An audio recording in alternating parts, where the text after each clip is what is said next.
Aujourd'hui, Isabelle et moi, nous préparons des cas spéciaux pour des éco-conceptions et riches, comment on remplaçait et enlevait les legacy chemicals, des substances héritées dans le plastique. Tout d'abord, quelques mots sur Saint-Expel.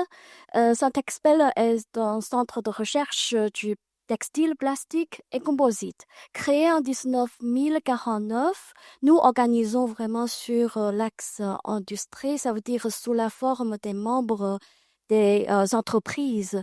Nous avons 180 collaborateurs et repartis dans 3 sites. Gand, Asvenard, Courtrai et Grasse-Ologne. On a aussi un bureau à Bruxelles. Il y a 3 domaines d'activité, recherche-développement, bien sûr, puis le testing, aussi le service aux entreprises, ça veut dire le consultance scientifique, technique et la certification. Et voilà, nous sommes dans un monde de plastique. Il y a 5 familles à volumes élevés, c'est BE, PP, BVC, BS, PET. Ce représente 75% de toute la demande plastique de UI, bien sûr. Il y a une influence croissante significative sur les flux de déchets. Il y a une grande priorité à la fabrication durable, utilisation éco-responsable des matières premières et réutilisation des déchets plastiques. Ici, je voudrais parler concrètement des additifs hérités qui doivent être conformes avec REACH. Le REACH, vous avez tous savoir, c'est une législation de UI pour l'évaluation, restriction des produits chimiques. Dans ce projet Rematil, c'est consisté à PVC, chlorure polyvinyl. C'est le 3e polymère plastique synthétique le plus produit au monde, après le polyéthylène et polypropylène. C'est un matériau polyvalent, extrêmement durable, facile à nettoyer, résistant au feu, excellent rapport coût économique et performance.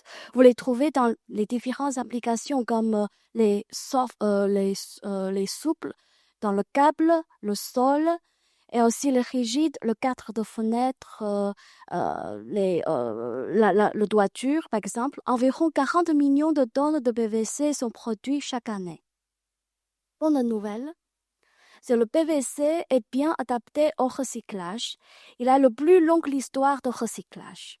Il dispose de systèmes de recyclage mécanique avancés. De grands volumes de déchets de PVC recyclables sont disponibles. Peut-être vous avez déjà entendu ce programme Vinyl Plus. C'est un engagement des industries PVC qui veut améliorer la durabilité de PVC. Il y a déjà 6,5 millions de tonnes de PVC qui ont été recyclées depuis 2000. Et aussi, une entreprise belge s'appelle De Koning, pardon, sorry, qui travaille déjà beaucoup sur le recyclage de PVC. Mais il y a un problème. C'est les substances héritées. C'est les additifs hérités, ça veut dire ce sont les additifs qui sont utilisés légitimement, lors de la mise sur le marché, mais mettant restreinte ou entre en débat avec le riche.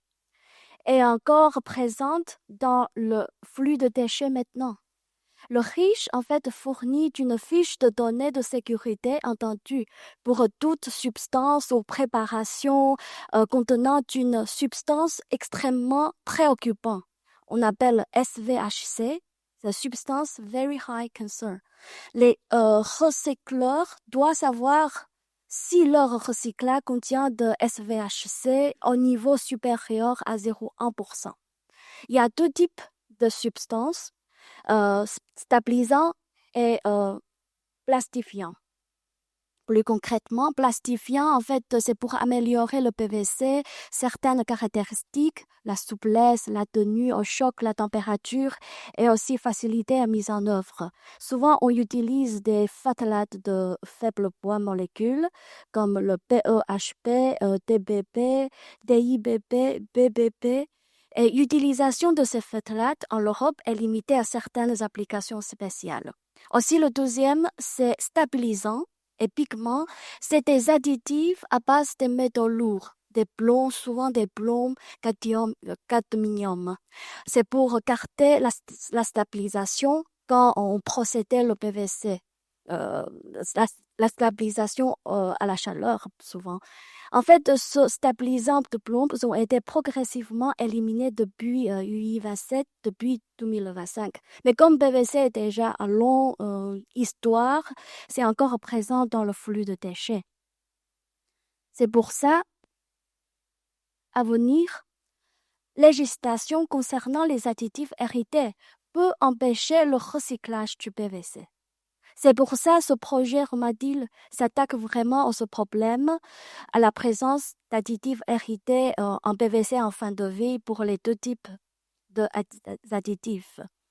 Le Romadil qui veut recycler, on s'appelle ce vieux PVC, améliorer le processus de purifier, extraire les additifs dangereux pour rajeunir ce PVC. Pour éliminer du plastifiant, notre partenaire Fraunhofer, qui utilisait des CO2 supercritiques et des co-solvants pour extraire le plastifiant. C'est une recherche approfondie pour les conditions d'action optimales, telles que la température, la pression, les co-solvants, la matrice PVC. L'idée, c'est pour transférer ces conditions optimales au processus continu dans l'industrie. Et on a déjà maintenant une efficacité extraction de 80%. Chez nous, nous voudrons utiliser un nouveau solvant pour éliminer les substances héritées du plomb et ou du plastifiant. On caractérisait aussi les conditions, les différents solvants et les conditions de traitement, le temps, la température, le rapport entre PVC et solvant. Maintenant, on a déjà obtenu une efficacité de 90%. Pour vous donner des idées, on a fait un screen et ciblage des différents solvants. On comparait les différents solvants. Vous voyez ici, comparer l'efficacité de traction. Aussi, on optimisait de la taille des particules de PVC. Vous voyez ici, quand la taille est plus petite, l'efficacité est plus grande normalement. Mais le plus petit, peut-être, ça consomme plus d'énergie. Il faut voir quelque chose au milieu. Aussi, notre partenaire EAM Place qui veut supprimer du plomb lors de exclusion. Comme ce matin, on a déjà parlé beaucoup des techniques d'extrusion. On ajoute des additifs de capture de plomb.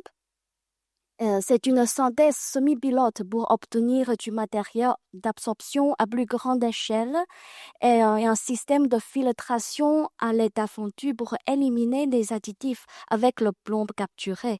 Les premiers essais ont été réalisés et se sont avérés promoteurs. Vous voyez ici déjà des photos avec des plombs capturés. Après, un autre projet concernant le recyclage de la mousse d'innovation, c'est un projet réacteur. Ça concernant des additifs, on s'appelle HPCE. C'est un réducteur de flamme bromée ajouté souvent aux mousses ou textiles. Isolation. Ici, vous voyez le mousse avec les différents particules blanches et noires et on analysait d'abord le pourcentage dans le mélange des particules. Après, on fait l'extraction de HPCD. On utilisait des solvants moins toxiques par rapport aux solvants organiques courants.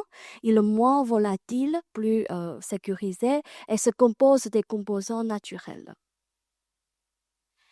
Ce sont des extractions en ligne. Si vous voyez ici, il y a deux processus, le pré-mix et injection directe. Je ne vais pas mettre en détaillé, mais c'est une recherche en cours. L'efficacité d'extraction de 50% déjà. C'est pas mal. Et voilà, nous sommes à la fin. J'espère que j'ai déjà gardé le temps. Et en fait, c'est pas facile d'extraire les additifs dans le plastique. Il y a encore un long chemin, mais c'est bien, on a déjà fait des démarches.